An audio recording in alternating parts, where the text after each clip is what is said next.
Everyone, Minister Brian Samuel Apati here, and I'm so happy to have you guys back. Whew, what a wonderful last number of weeks it's been going over different apologists and just talking about like the lives and the things that shaped the people we come later on to respect and value as wonderful and incredibly influential figures in church history. I think part of the motivation that I have as I share this is that we often forget that Christianity had its roots in very different contexts, far removed from the ones we're in right now. Not just spatially or geographically, but also chronologically with time, and as far as time is concerned.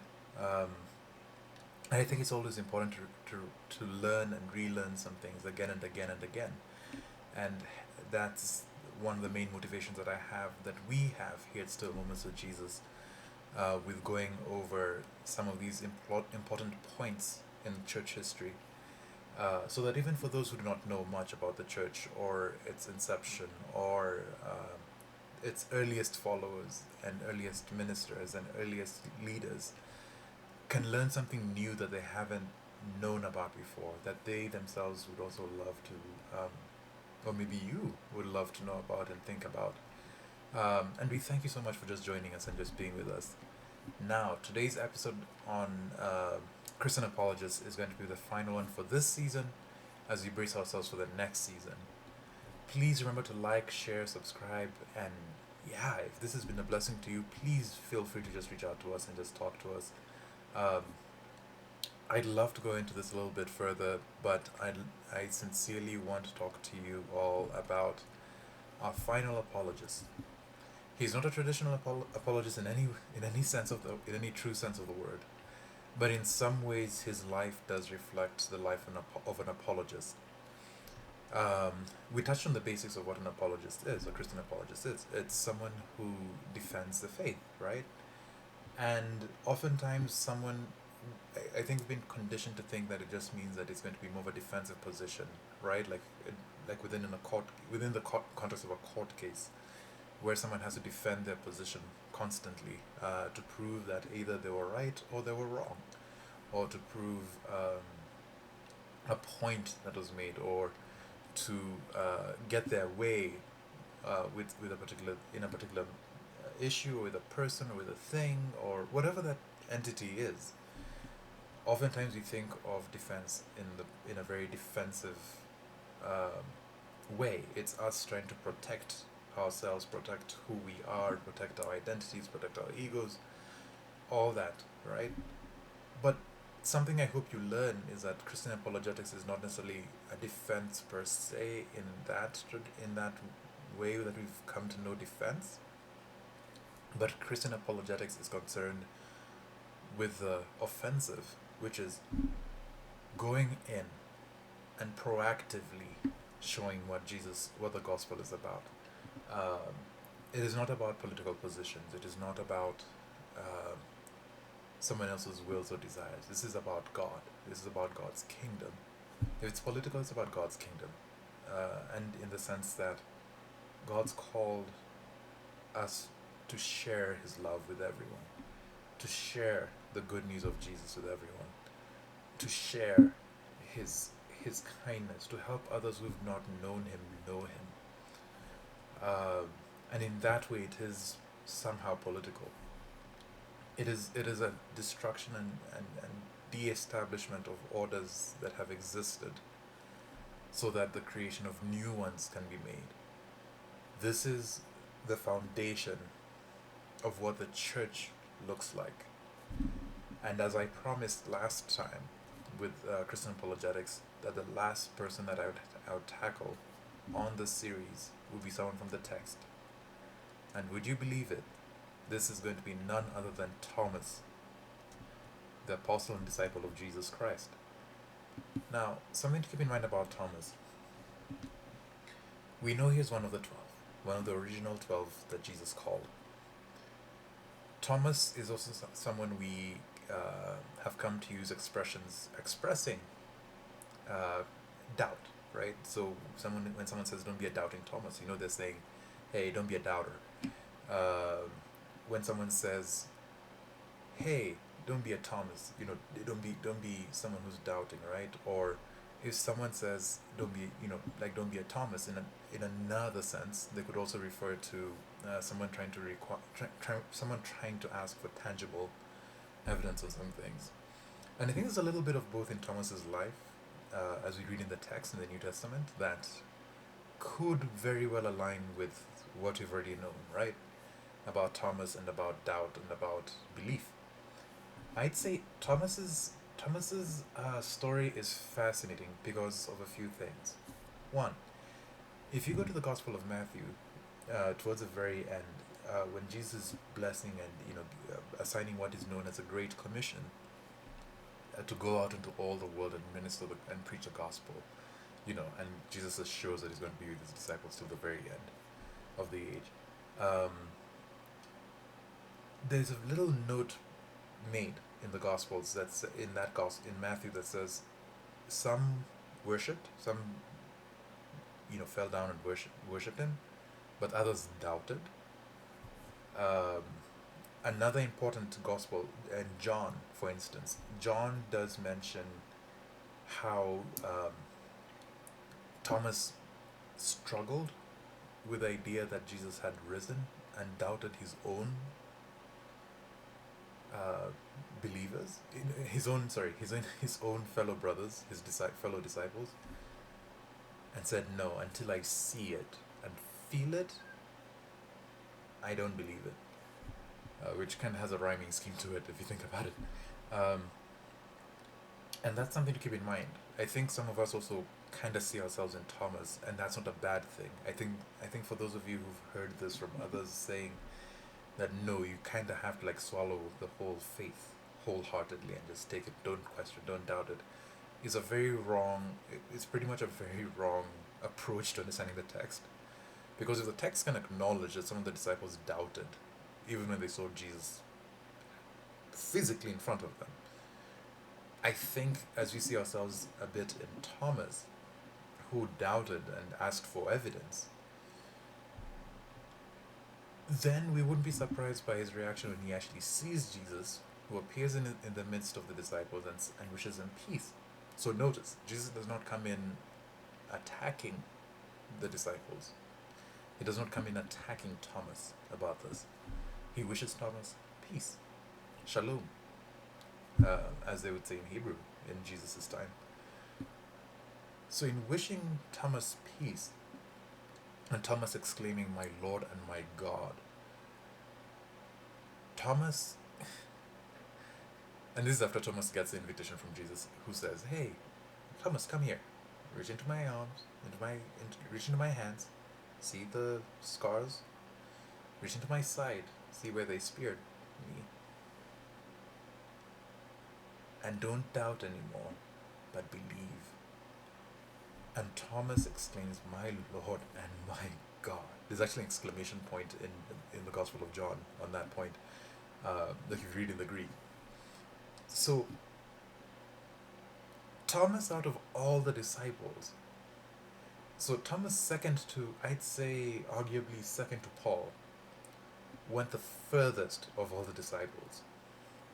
Now, he didn't go about arguing the faith, but he went about ministering and preaching the gospel after his encounter with Jesus. And it gives a lot of context for how John begins his gospel in the book of 1 John. So I'll invite you here, dear listeners, dear viewers, to go back to the gospel of, not gospel, but the letter of 1 John, and read the first chapter, and read especially that introduction, the first 5-10 verses, and pay attention to what John says in that particular text, because it is very vital to understanding what happened after Jesus' encounter with his disciples and Thomas touching and reaching in to like feel Jesus' wounds. And it's incredible to see what Thomas does. Well, you do not have any literature on him. Thomas goes as far to minister the gospel, as far as India, farthest of all the disciples. So remember, this is Jesus, when you're reading about the Great Commission, and we see a little of it discussed in the book of Acts, the first chapter, Jesus talks about, ascending at Jerusalem, Judea, Samaria, and to the uttermost parts of the world. Thomas is one of those that goes to the uttermost parts. Now, this speaks to Thomas's experience with Christ, translating into how he understood the mission. Now, the only other person to do something similar is Paul. But you have to remember, Thomas was not on the same level academically educated as Paul was. He wasn't trained as Paul was. Thomas merely followed Jesus, and after spending time with him, and after having these experiences with him, and seeing what he saw, felt what he felt, went as far as India. Paul never interacted with Jesus in the flesh before he ascended, but meets Jesus on the road to Damascus. For 3 to 4 years, decides he's not going to preach or do anything related to his own religious Jewish tradition, but instead backs away and goes into Arabia and stays quiet for 3 to 4 years after his encounter with Jesus. And only after that does he begin to preach the gospel among both the Gentiles and the Jews. Not just that, Paul, before the time of his death, had planned to go as far as Spain to preach the gospel. Now, I've heard some people have all types of theories about what the world would probably have looked like if Paul made it to Spain, versus what the world would have looked like if some of the disciples actually got as far as they did. You have to remember, Matthew made it down to Ethiopia, still close enough to where Israel and Palestine are. Paul was planning to go to Spain, still close enough, but not as far as India. Thomas went the extra mile. To this day, Thomas is celebrated in his own special holiday in India, and that's something to just keep in mind as a saint. Remember, he's martyred in India when he goes to preach there. There's conflicting accounts about how he probably died. Some believe he was either speared to death, surrounded by spears and skewered to death. Some believe he was thrown off the top of a very tall temple, very huge temple, and left to die. We do not know which is which, but there are 2 accounts on his possible death, possible martyrdom. What I want you to take away from this, as you listen to this, is not that Thomas just merely went out and preached, and Thomas kind of went the extra mile and did what he did, but that we should pursue in our walks, even for those of you who are still searching for the truth, for those of you who are still learning, we should constantly push to understand what our faith entails. Because that is what John describes in the same book of 1 John, but in the 5th chapter, he describes as the faith that has overcome the world. Now, I have studied many religious traditions and many faith traditions. I've been exposed to them, I've interacted with them, but I've never heard that statement anywhere else but in the Bible, that this is the faith that overcomes the world. Let's have that time as we desire to become apologists, as we desire to make the most of our lives, as we desire to make the most sense of faith, and our faith particularly in Jesus. Let's desire to find that time to see him as he really is. It may not necessarily be in the biggest things, it may not necessarily be in the smallest things. It could simply be as in every breathing moment that we have. So take that time, pray that he shows you who he is. Pray that he shows you what it looks like to live a life committed to him, fully devoted. one that is not led by distractions, or that is not swayed left and right by anything else, any other winds of doctrine, as Paul would say. But pray that you find a faith that leads you into truth, the truth of Him. We live in a world with so many voices, so many opinions, so many questions, so many um, so many quote unquote truths, so many understandings of what life is, what truth is, what everything is. What I'm calling you to, and what I believe Jesus is calling us to, is to know Him. And I believe St. Paul put it really well. I desire to know Him and the power of His resurrection. Christ crucified and the power of His resurrection. That's it. That's simply it. And I pray that allows you, in your own way of ministering, whether it be actions, as St. Francis of Assisi said, preach the gospel, and if you have to, use words. Or if it'll be in the same vein as like Paul, where you actually go and preach and write and share with so many.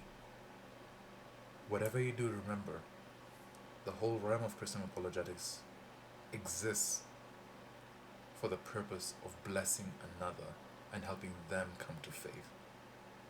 And not just come to faith, but also to think and reflect on the very truths that make our lives worth living. So blessings to you guys. Can't wait to see you next season. And thank you so much for just staying with us. May you be blessed in Jesus' name. Amen.